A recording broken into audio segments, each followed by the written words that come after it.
नमस्कार दोस्तों, स्वागत है आपका हमारे YouTube चैनल बायो गुरु पर। आज हम क्लास 12 बायोलॉजी चैप्टर 8 जिसका नाम है पादपों में खनिज पोषण का पार्ट 5 शुरू करें। तो कल हमने पढ़ा था कि जो पादप होते हैं वो खनिज पदार्थ अवशोषित करते हैं, जिनमें कुछ वृहद पोषक तत्व होते हैं और कुछ सूक्ष्म पोषक तत्व होते हैं। आज हम पढ़ेंगे कि जो पादप होते हैं वो खनिज पदार्थों का अवशोषण किस प्रकार करते हैं। तो आज का हमारा टॉपिक है खनिज लवणों के अवशोषण की क्रियाविधि। पादप जो है वो खनिज पदार्थों का अवशोषण किस प्रकार करते हैं? मृदा से करते हैं। पादप मृदा से खनिज पदार्थों का अवशोषण करते हैं। हमने पढ़ा था पिछले चैप्टर्स में कि जो मूल होते हैं, तरुण मूल, जो नई मूल होती है, उससे 5 भागों में बांटा गया था, जिसका एक क्षेत्र होता है विभज्योत क्षेत्र। विभज्योत क्षेत्र कौन सा होता है? जहाँ की कोशिकाएं विभाजन करती हैं। और एक और होता है क्षेत्र दीर्घीकरण क्षेत्र।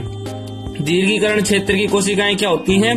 मूल की लंबाई में वृद्धि करती हैं। तो ये जो मूल के 2 क्षेत्र होते हैं, विभज्योत क्षेत्र और दीर्घीकरण क्षेत्र, ये क्षेत्र जो है वो खनिज पदार्थों का अवशोषण करते हैं। खनिज पदार्थ का अवशोषण कौन करते हैं? मूल के कौन से क्षेत्र करते हैं? विभज्योत क्षेत्र और दीर्घीकरण क्षेत्र। तो ये बात आपको याद रखनी है कि जो मृदा से जो पादप होते हैं वो खनिज पदार्थों का अवशोषण मूल के कौन से क्षेत्रों से करते हैं? विभज्योत क्षेत्र और दीर्घीकरण क्षेत्र से।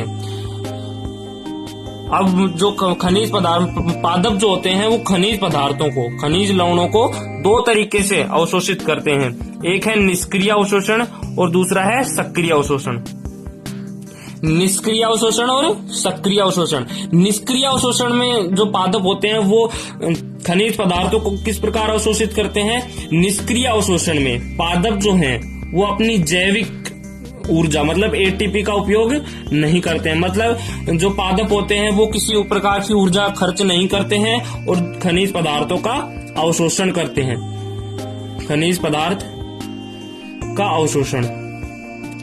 तो क्या हो गया? निष्क्रिय अवशोषण में जो पादप होते हैं वो अपनी एटीपी जैविक ऊर्जा, जिसे हम उपापचयी ऊर्जा भी कह सकते हैं, उसका उपयोग नहीं करते हैं और बिना एटीपी का उपयोग किए खनिज पदार्थों का अवशोषण करते हैं। सक्रिय अवशोषण में क्या होता है? जो पादप या जो कोशिका होती है वो अपनी एटीपी ऊर्जा खर्च करती है और खनिज पदार्थों का अवशोषण करती है। तो ये बात आपको याद रखनी है कि जो निष्क्रिय अवशोषण होता है उसमें एटीपी की आवश्यकता नहीं होती है, जबकि सक्रिय अवशोषण में एटीपी की आवश्यकता होती है। तो पहला है हमारा निष्क्रिय अवशोषण। निष्क्रिय अवशोषण में क्या होता है? जो खनिज आयन होते हैं, खनिज आयन, जो खनिज होते हैं वो जल में घुलित अवस्था में होते हैं, जैसे, और वो सभी आयन के रूप में होते हैं। जैसे हमने पढ़ा था कि K+, HPO4-, HPO, H2PO4-, ऐसे जो सभी खनिज होते हैं वो आयन के रूप में होते हैं। तो जो खनिज आयन है वो विद्युत रासायनिक रासायनिक प्रवणता के आधार पर जो है अवशोषित होते हैं एक कोशिका से दूसरी कोशिका में। विद्युत रासायनिक प्रवणता के आधार पर एक कोशिका से दूसरी कोशिका में स्थानांतरित होते हैं बिना एटीपी के उपयोग किए। अब विद्युत रासायनिक प्रवणता क्या होती है? अब हम बात करें कि विद्युत रासायनिक प्रवणता के आधार पर जो खनिज आयन है वो एक कोशिका से दूसरी कोशिका में कैसे स्थानांतरित हो जाते हैं। तो विद्युत रासायनिक प्रवणता के आधार पर, जैसे एक कोशिका है, इसमें खनिज अधिक मात्रा में, खनिज अधिक है, और दूसरी कोशिका में खनिज कम है, क्योंकि ये तो मूल के पास की कोशिका है और ये जो है वो मूल के ऊपर की कोशिका है। तो जैसे ये विभज्योत की कोशिका या विभज्योत की क्षेत्र या दीर्घीकरण क्षेत्र हो गया, उसकी कोशिका हो गई, और ये दूसरी जो परिपक्व कोशिका है, परिपक्व मूल का जो परिपक्व क्षेत्र है उसकी कोशिका है, उसमें खनिज है वो कम होगा, खनिज कम होगा। तो अधिक सांद्रता से जो खनिज आयन होते हैं वो अधिक सांद्रता से कम सांद्रता की ओर गति कर जाते हैं। इस प्रकार जो निष्क्रिय अवशोषण होता है उसमें खनिज आयनों का स्थानांतरण हो जाता है। इसमें एटीपी की आवश्यकता नहीं होती है, इसलिए जो निष्क्रिय अवशोषण है, आपको एक बात याद रखनी है कि जो निष्क्रिय अवशोषण है इसे हम भौतिक अवशोषण भी कहते हैं, भौतिक अवशोषण, क्योंकि इसमें एटीपी की आवश्यकता नहीं होती है। निष्क्रिय अवशोषण, निष्क्रिय अवशोषण को समझाने के लिए कुछ सिद्धांत प्रतिपादित किए गए थे कुछ वैज्ञानिकों के द्वारा, तो हम उन सिद्धांतों को पढ़ेंगे। वो 3 सिद्धांत कौन कौन से निष्क्रिय अवशोषण को समझाने के लिए। निष्क्रिय अवशोषण को समझाने के लिए पहला सिद्धांत है संहति प्रवाह सिद्धांत। इस सिद्धांत में क्या होता है, इस सिद्धांत में बताया गया था कि जो वाष्पोत्सर्जन, हमने पिछले चैप्टर में 7वां चैप्टर था वाष्पोत्सर्जन, इसे डिटेल से देख लिया है। वाष्पोत्सर्जन के कारण जो जड़ में एक खिंचाव उत्पन्न होता है, जिसके कारण जल अवशोषित होता है, जल का अवशोषण होता है, जल अवशोषित होता है। तो संहति प्रवाह सिद्धांत में बताया गया था जिस प्रकार वाष्पोत्सर्जन होता है उसमें जल अवशोषित होता है, जल के साथ जो खनिज आयन है, खनिज आयन वो घुलित अवस्था में रहते हैं और खनिज आयनों का भी अवशोषण हो जाता है। तो संहति प्रवाह सिद्धांत के अनुसार जो खनिज पदार्थों का अवशोषण है उसका संबंध किससे होता है, वाष्पोत्सर्जन दर, ट्रांसपिरेशन रेट से होता है। तो वाष्पोत्सर्जन जितनी अधिक होगी खनिज पदार्थों का अवशोषण उतना ही, खनिज आयनों का अवशोषण उतना ही अधिक होगा। तो ये बात आपको याद रखनी है कि जो संहति प्रवाह सिद्धांत है इसमें क्या बताया गया था कि जिस प्रकार वाष्पोत्सर्जन के द्वारा जल अवशोषित होता है उसी प्रकार वाष्पोत्सर्जन के द्वारा जब जड़ों में खिंचाव उत्पन्न होता है तो खनिज आयनों का भी अवशोषण हो जाता है। तो जो खनिज आयनों का अवशोषण है वो समानुपाती वाष्पोत्सर्जन दर के, जितना अधिक वाष्पोत्सर्जन दर होगी उतना ही खनिज आयनों का अवशोषण अधिक होगा। अगला सिद्धांत है आयनन विनिमय सिद्धांत।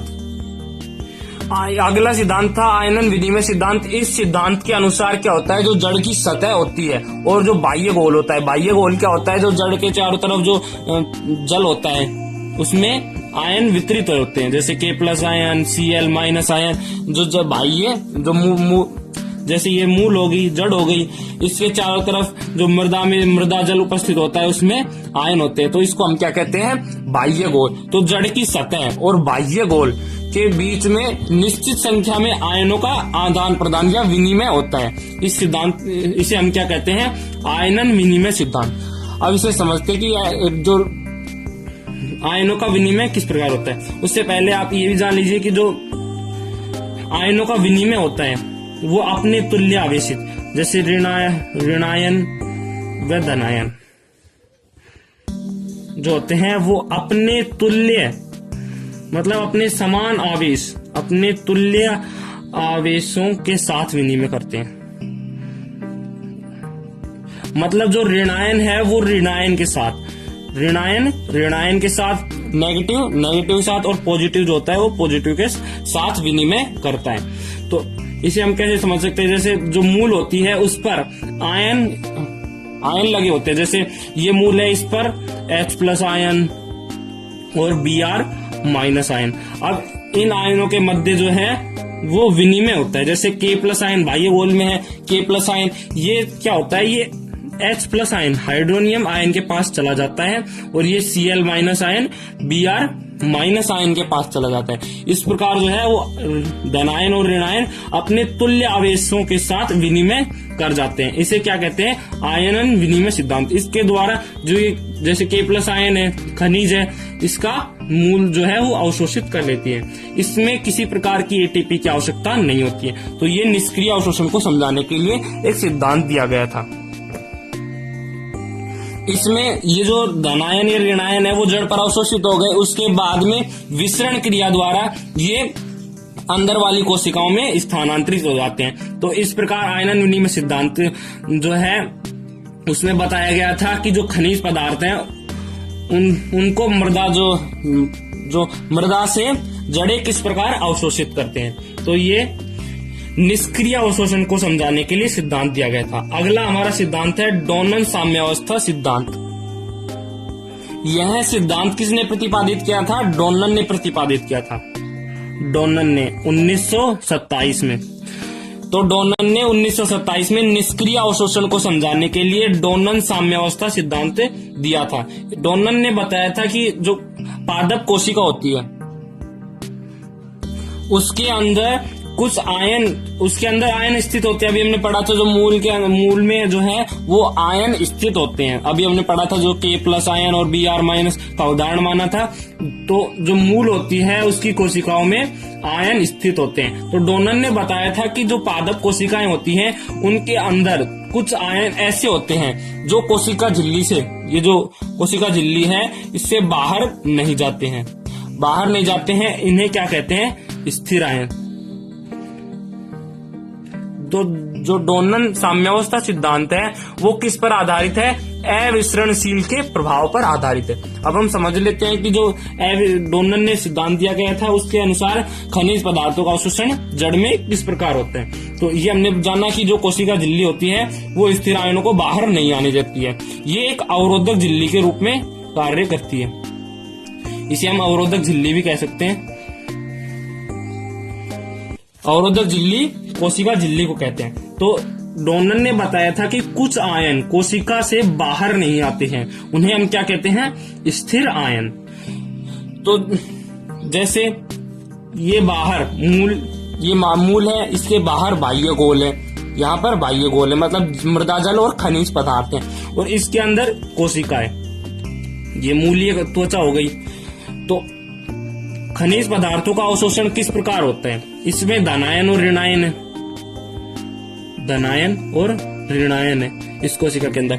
ये जो है वो स्थिर आयन है, जबकि बाहर जो बाह्य गोल में है, जैसे बाह्य गोल में भी धनायन और ऋणायन हो गए। तो ये जो धनायन है, ये जो ऋणायन है, ये कोशिका के अंदर स्थित धनायन को न्यूट्रलाइज करेंगे। तो या तो ये जो धनायन है या इसके पास आए या फिर ये ऋणायन इसके पास जाए, तभी ये न्यूट्रलाइज या उदासीन हो सकता है। तो ये बाहर नहीं जा सकते हैं क्योंकि ये स्थिर आयन है। तो ये जो बाहर बाह्य गोल में नेगेटिव चार्ज होता है वो कोशिका के अंदर प्रविष्ट हो जाता है और इसको जो है न्यूट्रलाइज कर देता है, खत्म कर देता है, उदासीन कर देता है। तो बाहर जो है वो बाहर से ऋणायन जो है वो अंदर चले गए,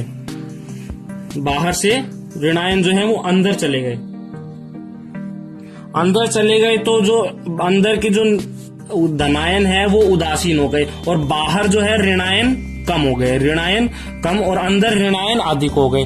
और बाहर जो धनायन है वो अधिक हो गया, धनायन अधिक हो गया और अंदर जो धनायन है वो न्यूट्रलाइज हो गया, मतलब कम हो गया, खत्म हो गया धनायन।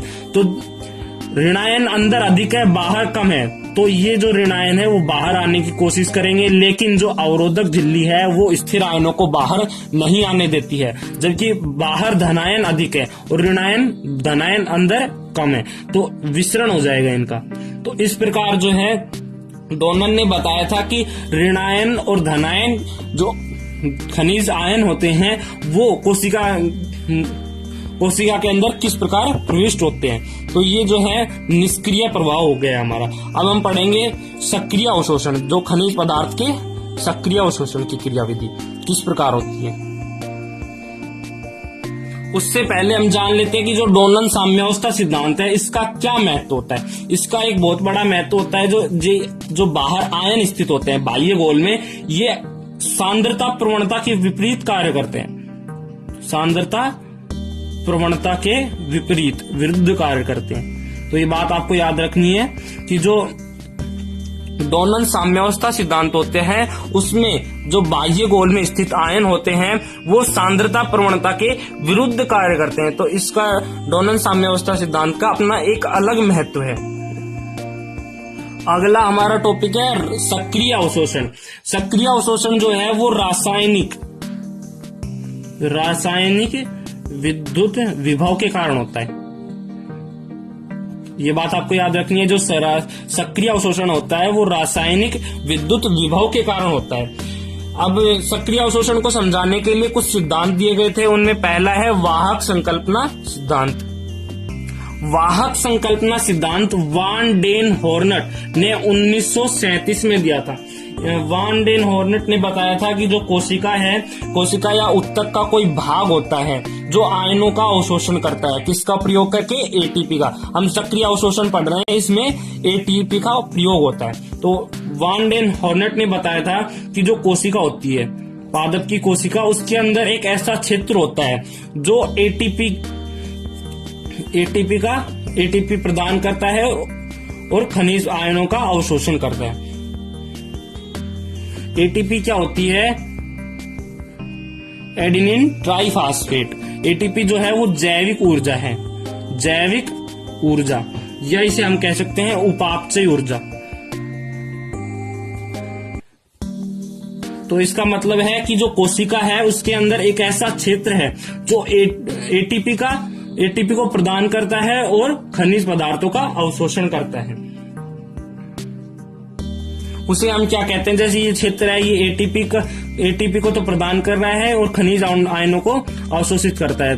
तो इस क्षेत्र को हम क्या कहते हैं? आंतरिक द्विक क्षेत्र। और जहां से खनिज पदार्थ अवशोषित होते हैं, मतलब जो बाह्य गोल होता है, उसके हम क्या कहते हैं?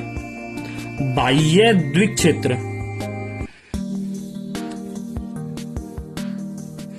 अभी हमने पढ़ा था डोनलन साम्यावस्था सिद्धांत में क्या हो रहा था, जो ये कोशिका है, कोशिका झिल्ली, ये अपारगम्य होती है आयनों के लिए। अंदर से जो आयन होते हैं उनके लिए अपारगम्य होती है। अब अपारगम्य झिल्ली या कोशिका झिल्ली पर कुछ प्रोटीन के अणु पाए जाते हैं, जैसे हम यहाँ पर थोड़ा बड़ा करके देख सकते हैं, ये अपारगम्य झिल्ली हो गई या फिर कोशिका झिल्ली। वाहक संकल्पना सिद्धांत में क्या बताया था कि कुछ वाहक होते हैं जो आयनों को बाह्य आंतरिक क्षेत्र से लेते हैं और आंतरिक आयन क्षेत्र में मुक्त कर देते हैं। तो जो कोशिका झिल्ली होती है ये आयनों के लिए अपारगम्य होती है, मतलब आयन जो है अधिक सांद्रता हो और कम सांद्रता हो तो भी आयन जो है वो अंदर विस्तृत नहीं हो सकते। तो जो इसमें वाहक संकल्पना सिद्धांत के अनुसार जो कोशिका झिल्ली होती है उसमें प्रोटीन के अणु पाए जाते हैं, उस पर प्रोटीन के अणु पाए जाते हैं। जैसे ये प्रोटीन के अणु है, ये आंतरिक द्विक क्षेत्र है, मतलब मूल के अंदर का पार्ट, और ये बाह्य द्विक क्षेत्र जहां से अवशोषित करते हैं खनिज पदार्थों को, बाह्य द्विक क्षेत्र हो गया। अब जो आंतरिक द्विक क्षेत्र होते हैं ये एटीपी प्रदान करते हैं, किसको? प्रोटीन के अणु को एटीपी प्रदान करते हैं। अब ये प्रोटीन जो अणु है ये पहले निष्क्रिय होते हैं, एटीपी प्राप्त होने के बाद ये सक्रिय हो जाते हैं। एटीपी प्राप्त होने के बाद ये सक्रिय हो जाते हैं और ये बाह्य द्विक क्षेत्र के पास जाते हैं और आयन को ले जाते हैं। जैसे ये प्रोटीन है, इसके पास आ गया और आयन जो है वो इसके साथ जुड़ गया, तो इसे हम क्या कहते हैं? वाहक सम्मिश्रण। तो ये वाहक सम्मिश्रण क्या होता है? प्रोटीन का अणु प्लस या जो आयन होते हैं धनायन या ऋणायन, फिर ये प्रोटीन के अणु वापस आंतरिक द्विक क्षेत्र की ओर जाते हैं और प्रोटीन तो यहीं रह जाता है और आयन को मुक्त कर देते हैं। ये धनायन या ऋणायन कुछ भी हो सकते हैं। तो वाहक संकल्पना सिद्धांत में बताया गया था कि जो प्रोटीन के अणु हैं उन्हें वो एटीपी प्राप्त करते हैं और सक्रिय प्रोटीन अणु में बदल जाते हैं और बाह्य द्विक क्षेत्र से आयन जो है वो अपने साथ ले आते हैं और आंतरिक द्विक क्षेत्र के पास आकर आयन को मुक्त कर देते हैं और वापस से निष्क्रिय हो जाते हैं। फिर से ये वही क्रिया चल जाएगी कि ये प्रोटीन अणु है वो एटीपी ग्रहण करेंगे और इस प्रकार जो है वो आयन को आंतरिक द्विक क्षेत्र तक पहुंचा देते हैं। तो वाहक संकल्पना सिद्धांत में बताया गया था कि जो प्रोटीन के अणु हैं वो एटीपी का उपयोग करके आयन जो है अवशोषित करते हैं। तो ये सक्रिय अवशोषण का पहला सिद्धांत हो गया। अगला है आयन पंप सिद्धांत। इसको किसने प्रतिपादित किया था? लुंडेगॉर्थ और बर्नस्ट्रॉम ने 1933 में प्रतिपादित किया था। ये जो आयन पंप सिद्धांत या साइट्रोसोम पंप सिद्धांत है ये वाहक संकल्पना सिद्धांत के बिल्कुल सेम टू सेम है। इसमें एक अंतर है, इसमें जो इन दोनों वैज्ञानिकों ने बताया था जो कोशिका झिल्ली या अपारगम्य झिल्ली होती है उस पर साइटोक्रोम अणु पाए जाते हैं। ये अणु क्या है? साइटोक्रोम, इसलिए इसे आयन पंप सिद्धांत को साइटोक्रोम पंप सिद्धांत में कहते हैं। तो जो कोशिका झिल्ली पर या अपारगम्य झिल्ली पर साइटोक्रोम अणु पाए जाते हैं ये क्या होते हैं? प्रकार के प्रोटीन अणु ही होते हैं, ये प्रोटीन अणु ही है। लेकिन जो वाहक संकल्पना सिद्धांत में प्रोटीन जो है वो धनायन या ऋणायन दोनों को वहन कर रहे थे। लेकिन आयन पंप सिद्धांत में क्या होता है, जो ये साइटोस्ट्रोम होते हैं, ये क्या करते हैं, ये पहले एटीपी के रूप में ऊर्जा ग्रहण करते हैं। ऊर्जा ग्रहण करने के बाद ये बाह्य द्विक क्षेत्र से केवल ऋणायनों का वहन करते हैं, और ऋणायनों का वहन करने के बाद ये वापस से अंदर बाह्य द्विक क्षेत्र में विमुक्त कर देते हैं, और बाहर जो है वो धनायन बच जाता है, और अंदर बाहर धनायन बच गया, बाहर से ऋणायन तो अंदर आ गए, ऋणायन अंदर आ गए तो जो धनायन है वो न्यूट्रलाइज हो जाएगा, उदासीन हो जाएगा, तो इसमें धनायन की संख्या कम हो जाएगी, और बाहर जो धनायन की सांद्रता है वो अधिक हो जाएगी। तो जो धनायन है वो अपने आप निष्क्रिय प्रवाह द्वारा, ये इसमें साइटोक्रोम जो ऋणायनों को वहन कर रहे हैं, ये तो एटीपी ऊर्जा को ग्रहण करते हैं पहले। तो आयन पंप सिद्धांत में पहले जो ऋणायनों को मुक्त करने के लिए एटीपी की आवश्यकता होती है, लेकिन जब बाहर धनायन अधिक बच जाएगा और बाहर अंदर धनायन की कमी हो जाएगी, तो जो धनायन है वो निष्क्रिय प्रवाह द्वारा कोशिका झिल्ली को पार करते हुए अंदर चले जाएंगे। तो ये जो होता है वो निष्क्रिय प्रवाह होता है, मतलब इसमें ऊर्जा की आवश्यकता नहीं होती है। लेकिन ऊपर वाले में एटीपी की आवश्यकता होती है। तो जो आयन पंप सिद्धांत है, इसमें ये सक्रिय अवशोषण को समझाने के लिए सिद्धांत दिया गया था। सक्रिय अवशोषण को समझाने के लिए अगला सिद्धांत है विद्युत रासायनिक प्रवणता। इसको किसने प्रतिपादित किया था? पीटर माइकल ने 1988 में। इसमें बताया गया था कि जो विद्युत रासायनिक प्रवणता होती है वो आयन जो है वो अधिक सांद्रता क्षेत्र से निम्न सांद्रता क्षेत्र की ओर, मतलब विसरण क्रिया द्वारा, विसरण क्रिया में नहीं होती है ये, कम आयन सांद्रता, जहां कम आयन सांद्रता होती है, मतलब जो बाह्य गोल होता है, बाह्य गोल से आंतरिक कोशिका में चला जाता है। तो इस प्रकार जो है विद्युत रासायनिक प्रवणता, इसमें एटीपी की आवश्यकता होती है, क्योंकि ये सक्रिय अवशोषण को समझाने के लिए दिया गया सिद्धांत था। ये किसके अनुसार है? आयन विनिमय सिद्धांत के अनुसार है। जैसे कम सांद्रता से अधिक सांद्रता में आयन जो है वो गति कर रहे थे, इसमें भी अधिक सांद्रता क्षेत्र से कम सांद्रता क्षेत्र की ओर गति करते हैं। लेकिन किसकी उपस्थिति में करते हैं? एटीपेज एंजाइम की उपस्थिति में। जो एटीपेज एंजाइम होता है उसे एटीपी की आवश्यकता होती है, मतलब एटीपेज एंजाइम एटीपी ग्रहण करके अधिक सांद्रता क्षेत्र से, जो आयन की अधिक सांद्रता क्षेत्र से कम सांद्रता क्षेत्र की ओर स्थानांतरित कर देता है।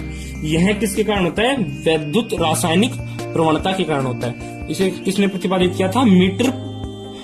पीटर माइकल ने प्रतिपादित किया था। तो ये हो गया हमारा सक्रिय अवशोषण और निष्क्रिय अवशोषण, किस प्रकार मृदा से जो है पादप खनिज पदार्थों को अवशोषित करते हैं। तो इस तरह हमारा ये चैप्टर खत्म होता है। अगर आपको नोट्स की पीडीएफ चाहिए तो नीचे डिस्क्रिप्शन में दिए गए लिंक पर क्लिक करके आप नोट्स की पीडीएफ भी प्राप्त कर सकते हैं। धन्यवाद।